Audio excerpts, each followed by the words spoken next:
Vanishing African Foods, Introduction. Welcome to The Lost Taste. In this special episode, we dive into a different kind of culinary journey, one of disappearance. From the 1980s onward, across the African continent, hundreds of traditional meals, processes, and ingredients slowly vanished from daily tables. This wasn't just about changing tastes. It was about urbanization, convenience, globalization, and shifting perceptions. As people moved to cities, gained access to packaged foods, and internalized ideas of what modern meals should look like, centuries of culinary knowledge began to slip away.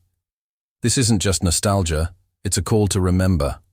These 20 meals, ingredients, and techniques weren't lost to time. They were pushed aside, but they still live in memories, rural kitchens, and the hearts of elders. Hit the like button, subscribe to The Lost Taste, and tell us in the comments, which of these forgotten foods do you want to try or bring back? Let's reclaim the flavors of the past. The lost art processes, hand-pounded yam, West Africa.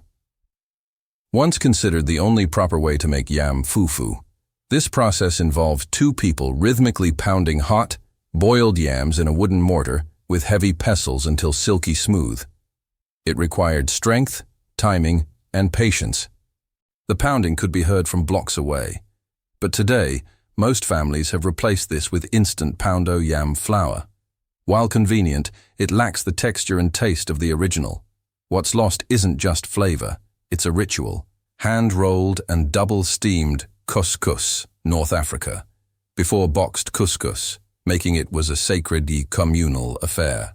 Women would gather to roll semolina, often mixed with barley or millet, into tiny pellets using only water and oil. Then it was steamed, fluffed, and steamed again, 3 times, over a bubbling stew. This multi-day process created couscous with depth, chew, and soul. But now, most people grab a box and just add hot water. The art lives on only during festivals or in remote villages. Traditional fermented porridge, ogi akamu, uji, made from soaked and wet-milled maize, millet, or sorghum, fermented porridge like ogi, Nigeria, akamu, Ghana, or uji, East Africa, was the breakfast of generations, sour, probiotic, and digestible. It took 3 days to prepare. Today, people opt for instant oats or cornflakes. Even though ogi can still be bought at markets, the homemade versions are nearly extinct. Fading grains and starches. Traditional sorghum or millet piap, ugali, East and Southern Africa. Long before white maize, the daily starch was made from millet or sorghum, drought-resistant grains full of nutrients.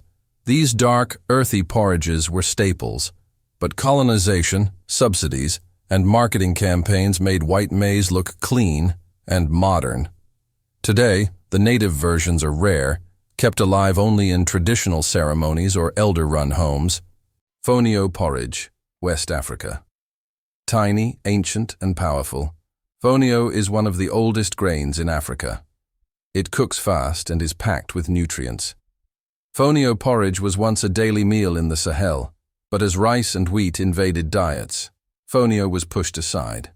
Ironically, it's now returning as a luxury superfood in Western health stores, but it no longer appears regularly on family breakfast tables. Acha, fonio, swallow, Nigeria. Acha wasn't just for porridge. In central Nigeria, it was used to make a thick fufu-like staple, but the grain is tedious to clean and pound, so it was replaced by cassava-based alternatives like gari and semovita. What was once a proud regional food is now barely known by urban youth. Foraged and poverty foods abandoned by urbanization. 7. Miyan kuka, baobab leaf soup, Nigeria Sahel.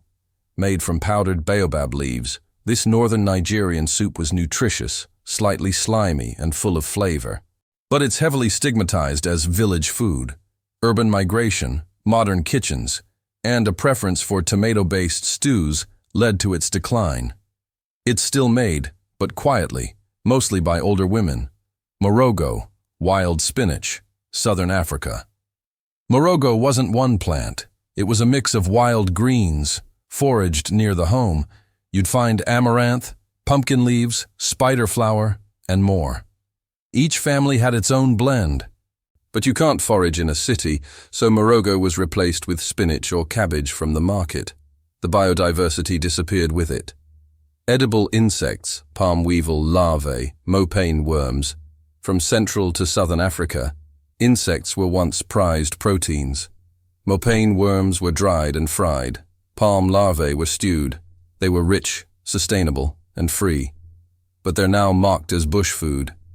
Even though some are exported or sold in specialty shops, the daily consumption has dropped dramatically. Bushmeat stews, widespread. Rural Africa relied on bushmeat, cane rat, antelope, bats, for protein. It was hunted, shared, and stewed. But hunting bans, deforestation, and disease outbreaks, like Ebola, made bushmeat risky. Many now see it as illegal or unsafe, though in some regions, it's still quietly eaten. Foraged snail stews, West Africa. Giant African land snails were once free, abundant, and nutritious. Gathered from the forest, they were stewed in spicy sauces. But deforestation and overharvesting made them rare. Now they're farmed and sold at a premium, out of reach for the poor, no longer a survival food. Fading flavors and ingredients. 12. Maasai blood and milk, Kenya, Tanzania. A ceremonial drink for warriors, cattle blood mixed with milk. High in protein and iron, it was both food and ritual. But as the Maasai adopt modern lifestyles and urban values, this ancient drink is disappearing. Health fears and public scrutiny also contributed. Traditional Iru Dawa, fermented locust beans. The heart of West African umami. Fermented locust beans add depth, funk, and complexity. But they smell strong and take days to ferment. Enter the bouillon cube. Maggi and Knorr replaced Iru in many homes. Today, it's hard to find young people who've even tasted the real thing. Umkombothi, sorghum beer food, Southern Africa. This thick, sour, low-alcohol beer was nutritious and filling. It was a staple for working men and used in rituals, but filtered lagers and bottled beers took over. Umkombothi is now reserved for elders, ceremonies, or niche cultural events. Dried okra, Amalala, Nigeria. Drying okra was a preservation technique. It created a distinct texture and taste when rehydrated in soups. But modern refrigeration and year-round markets made it obsolete. Many dishes that relied on it disappeared too. Skilpadjies, Afrikaans tortoises, South Africa. Minced liver wrapped in caul fat, grilled over open flames. It was rich, fatty, and deeply flavorful.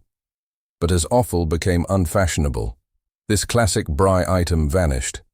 It survives at heritage festivals, but not in everyday homes. Berber barley porridge, North Africa. In the Atlas Mountains, Berber communities made porridge from barley grits with milk or butter. It was slow food, warming, nutritious, and simple.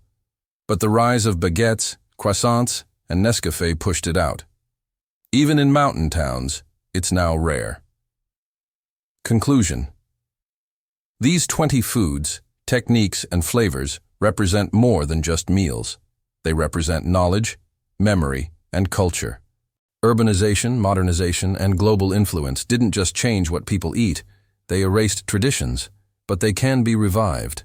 Let's talk to elders, visit villages, and share recipes. These aren't lost, they're waiting. If this episode inspired you, hit like, subscribe to The Lost Taste, and share in the comments. What food does your grandmother still make that the world forgot? And remember, this is an educational video. Always consult with health professionals before trying new ingredients or diets. See you in the next episode, where more forgotten flavors come back to life.